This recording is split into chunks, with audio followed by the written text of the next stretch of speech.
This is why you should have weight loss surgery and how I went from this to this.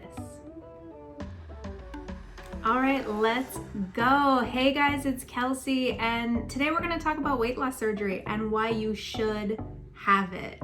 This is all personal opinion, but after living with one and then a second weight loss surgery, as well as working with hundreds of thousands of people online, I have a pretty good idea what I'm talking about. So if you're interested, stay tuned. In 2008, I had gastric bypass. Online, you're gonna see the acronym of RNY that denotes gastric bypass. And I had it after many years of failed diets, of failed exercise programs, you name it, I did it. I did it so well, I got up to 402 pounds. And being 4'11" or 5'1", depending on where I get measured, that was too much for my body. That's too much for anybody's body, regardless of height. Weight loss surgery saved my life, period. Point blank, the end. But, and this is a big but, came with a lot more than just surgery. I'm gonna explain why I think weight loss surgery could possibly save your life, but I'm also gonna tell you the real story behind it. All right, so to start, there's no easy button. There's no quick fix. There's no, all right, I did it, I'm done, I can check out. It's just gonna do it on its own. There's no waking up after surgery with the mindset of an Olympic athlete or whoever you know in your life who just eats a healthy diet. You don't just wake up like that after surgery. We're having surgery on our stomachs, not on our brains. But it's not all bad, and it's not super hard if, and these are capital IF, if you can follow directions, employ some willpower, find the motivation and determination, and have real will for change and success. If you can do those things, you can do it. It's not going from fat pants to bikinis or from McDonald's to marathons. This is a journey, and a journey takes a while. This can be fun and it can be rewarding. It can be an opportunity for you to show yourself what you're really made of. People talk about weight loss surgery like it's the easy way out. Well, let's put it this way. Did those same people grow up and just jump on a bike and ride around their neighborhood? No. Most of them started with tricycles and then training wheels and then a helicopter parent running along behind them trying to make sure they don't fall off their bike. Weight loss surgery is no different. The first thing you have to do is make the decision to have it, and then you actually have to have it.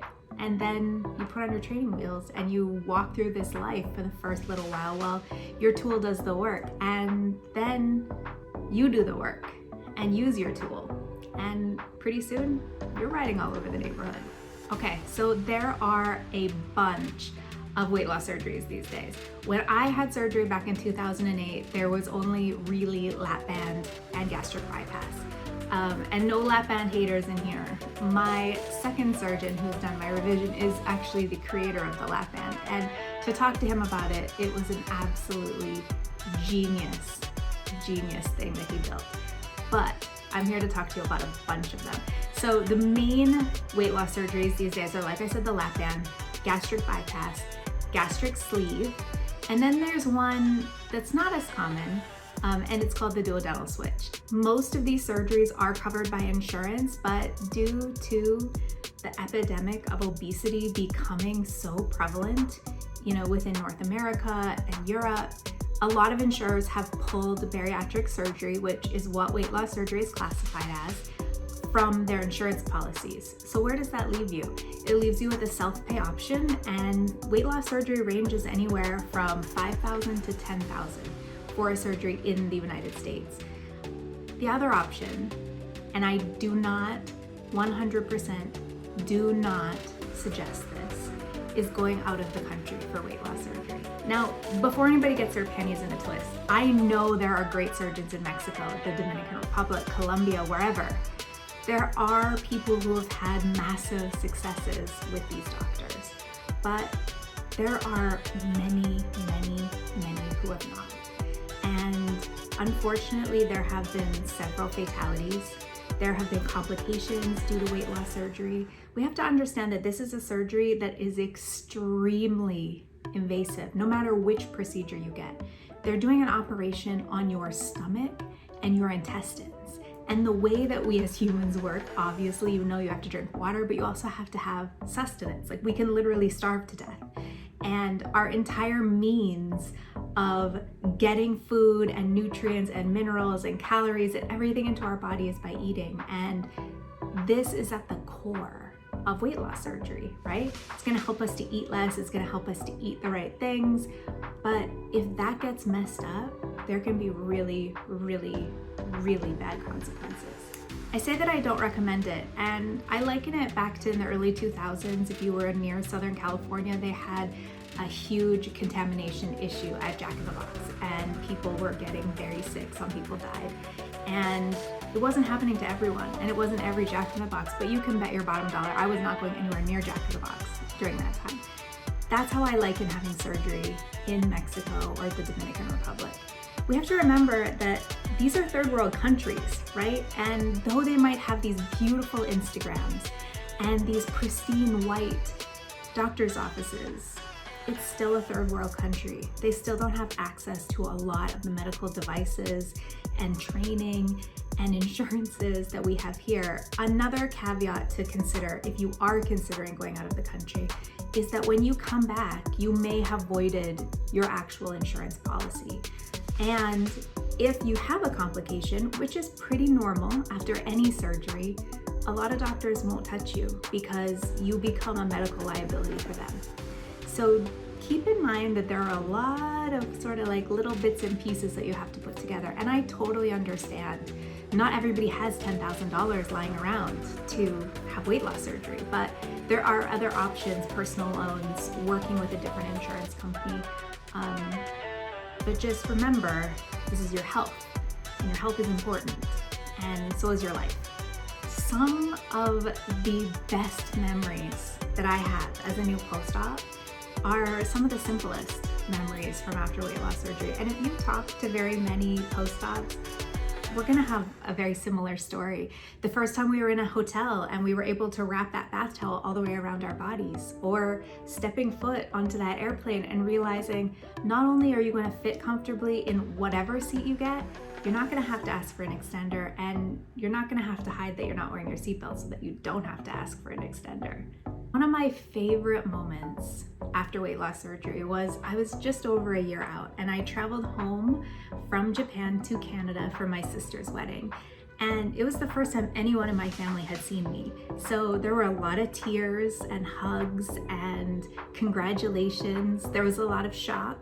Some people didn't recognize me, but the best feeling ever was when I put on my bridesmaid's dress and everybody else freaked out because it was way too big. And it was funny because my mom had ordered two dresses, one in the size that I thought I was, and she ordered one 4 sizes bigger because she didn't think I could have possibly lost that much weight. The smaller dress was way too big, and luckily my mom is amazing, so she fixed the dress well in time for the wedding. But putting on that dress that was a size 12 and it was way too big for me was such an emotionally incredible moment. And I did that.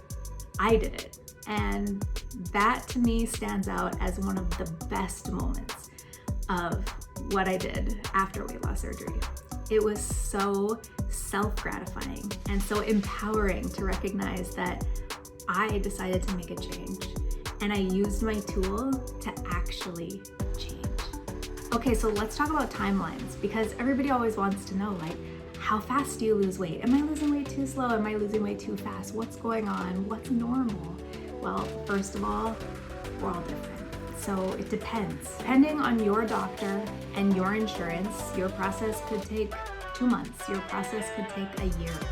A lot of insurances now are requiring this 6-month doctor-followed diet to get regular weigh-ins and to really assess if you need the surgery or not. For me, I hit all the necessary benchmarks right out of the gate. I was 402 pounds and my BMI was somewhere between 72 and 76. It was incredible that I was still as healthy as I was. I mean, at 26, the only thing wrong with me was that I was very, very fat, and that was it. So because I was 150 pounds or more overweight, so really like 300 pounds overweight, I qualified instantly with my insurance. So a lot of people, if you're kind of on that cusp of what your insurance qualifies for, generally back then it was 150 pounds overweight. I believe now it's changed to 100 pounds overweight. They may make you have a bunch of other testing like high blood pressure. Do you have sleep apnea? Do you have kind of these correlating issues that your insurance can use as reasoning of why you need to have weight loss surgery? And your doctor will help you through that process and talk to you about whether or not you can qualify based on this or whether or not you can't. Some people have to lose some weight prior to an approval. Some people have to maintain their weight. I have never heard of anyone having to gain weight, but I have heard of people who have been too close to the cusp and they were denied because they don't have enough weight to lose to need a surgical intervention. So after you get your approval from your insurance company, then you have to wait for a surgery date. Mine was hilarious. I got approved on a Friday morning and I had this wonderful nurse call me that afternoon and said, "Hey, when would you like to have surgery?" And I said, "Yesterday." So she got me in for the following week, and my whole process was sort of a whirlwind.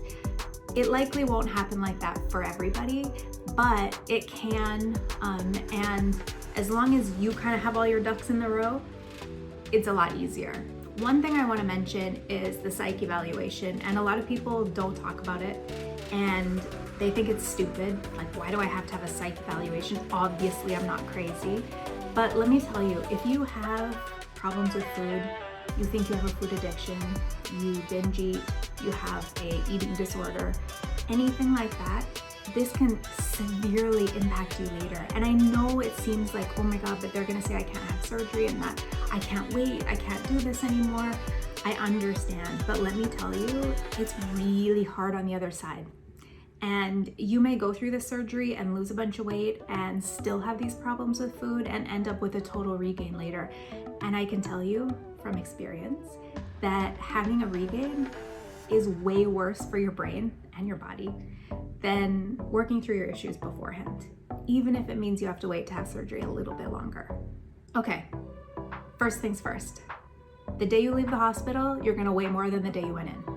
I'm sorry, that's just how it is. You are pumped so full of liquids and your body is swollen because you just had major abdominal surgery. So your body is trying to heal. It's hanging on to everything.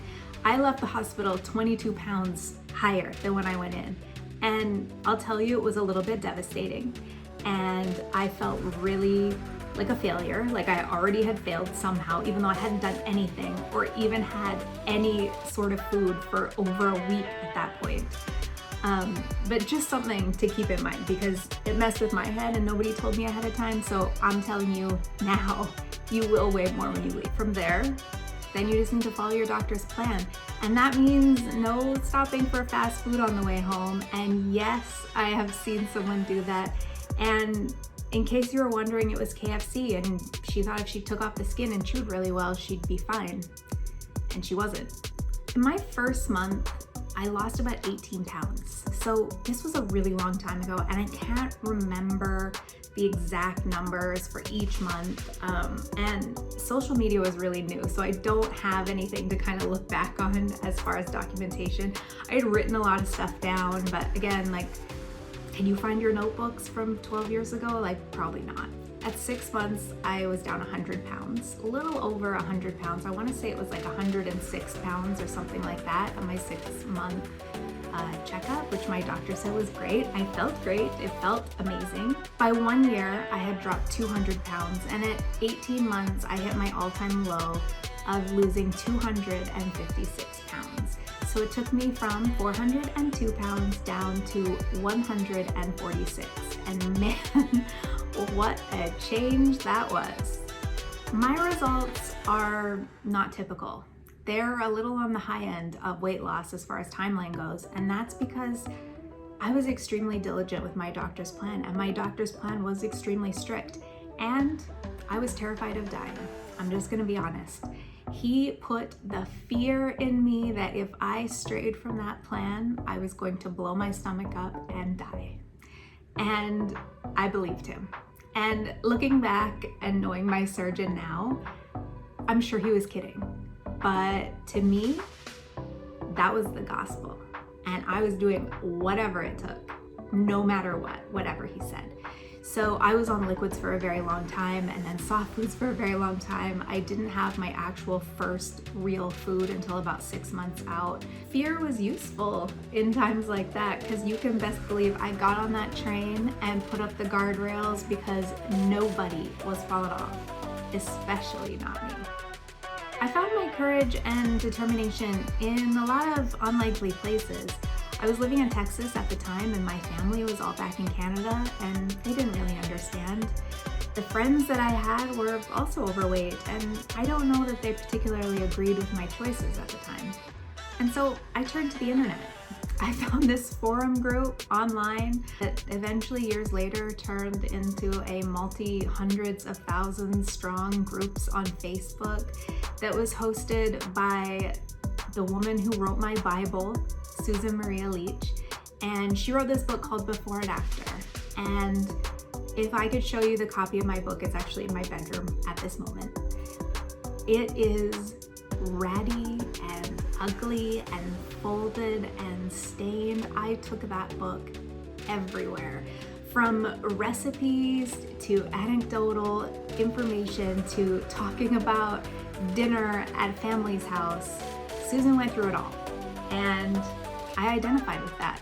I also identified with the fact that here was a strong, beautiful woman who was already sure of herself, and weight loss surgery didn't slow her down. In fact, it sped her way up, and that was what I needed to see. Susan Maria has turned her book and that little forum into this incredible, amazing company called Bariatric Eating. And from recipes to products that are developed specifically for bariatric patients, I feel like those of you who are going through this process now have such a leg up on when I had it, because when I had it, let me tell you, protein shakes were disgusting.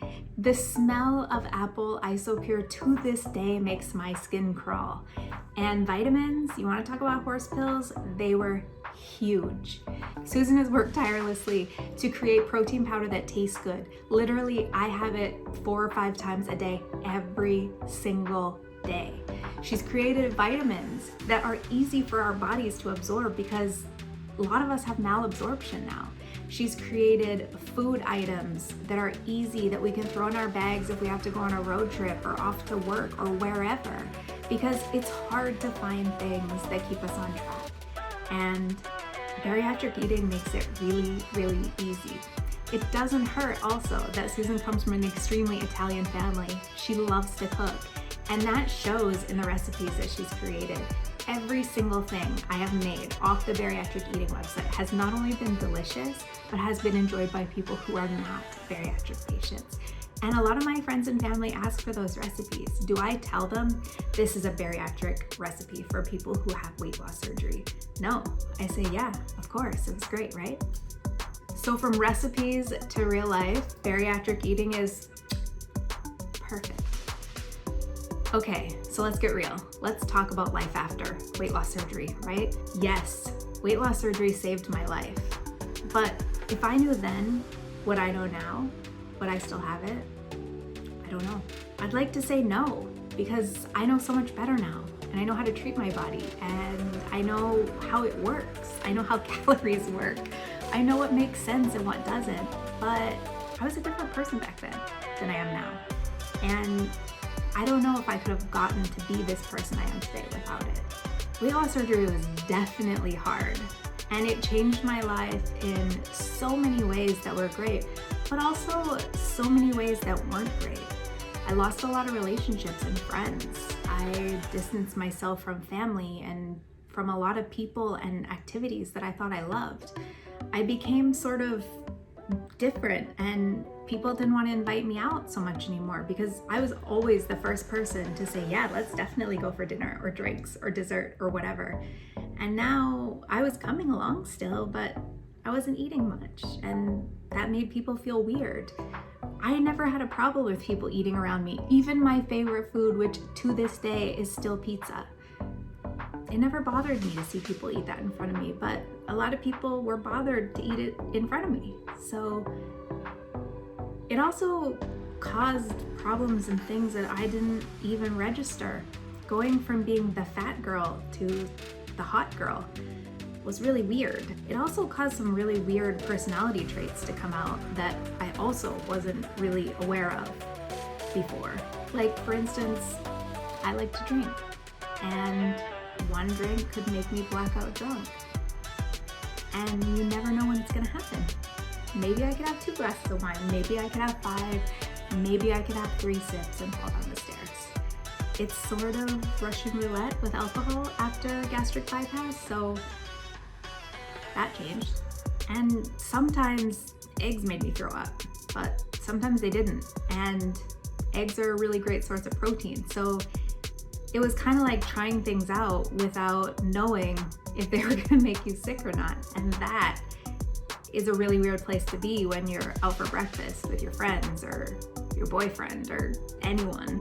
Definitely throwing up in public bathrooms. There was one time I remember in a party city right before Halloween that was one of the grossest moments of my life. Up until recently, I was out for dinner with all of my bariatric friends, and one sip of something made me sick enough that I was throwing up my guts in a Mexican restaurant in Arizona. So those things are weird, and it also messes with your teeth.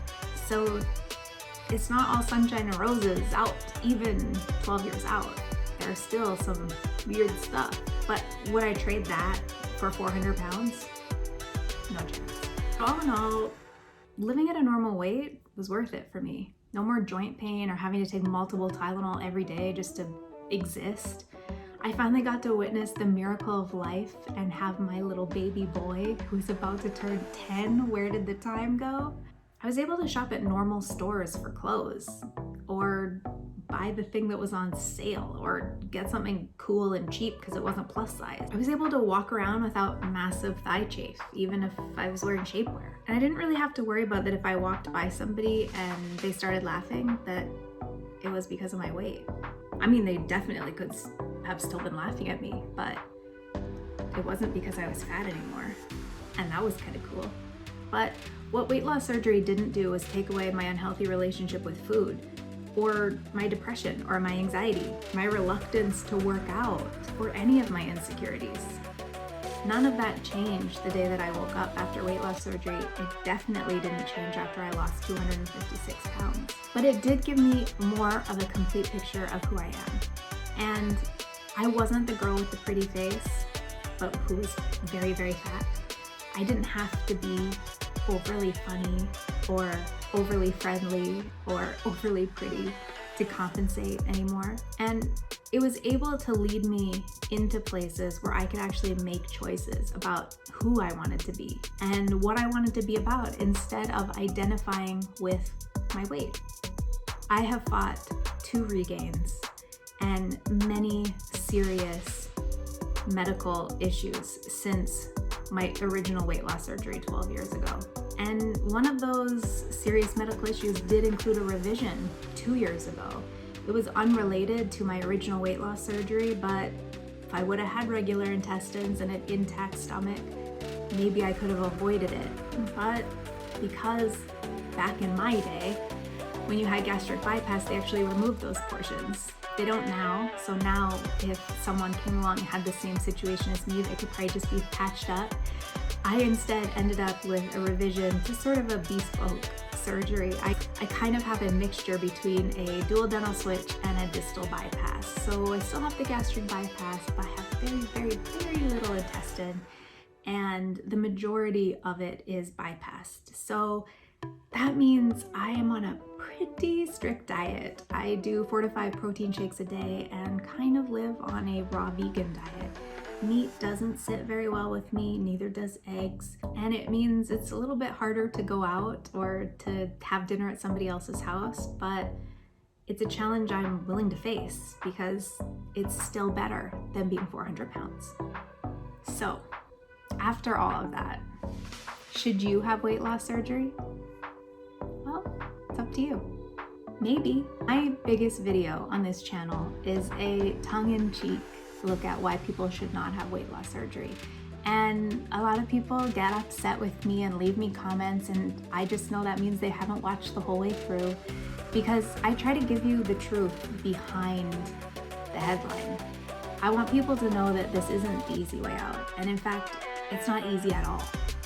But that video is for people who can't commit. This video is for people who can. And if you can commit to changing your life, then weight loss surgery is just a tool in your toolkit. If you're not ready, that's okay too. Give yourself more time, do more research, have a little more introspection, take out a food diary, see a therapist, go for a walk. Really think about the choice that you're making, because it is a surgical intervention and it's not something that you can reverse easily. Weight loss surgery is not the easy way out. Weight loss surgery is a flashlight when you are lost in a dark tunnel just trying to find your way out. And a tool is only as good as the person wielding it.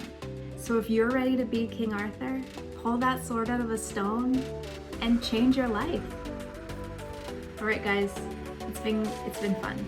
And as always, be kind to each other, be kind to yourself. And I'm gonna see you guys again real soon.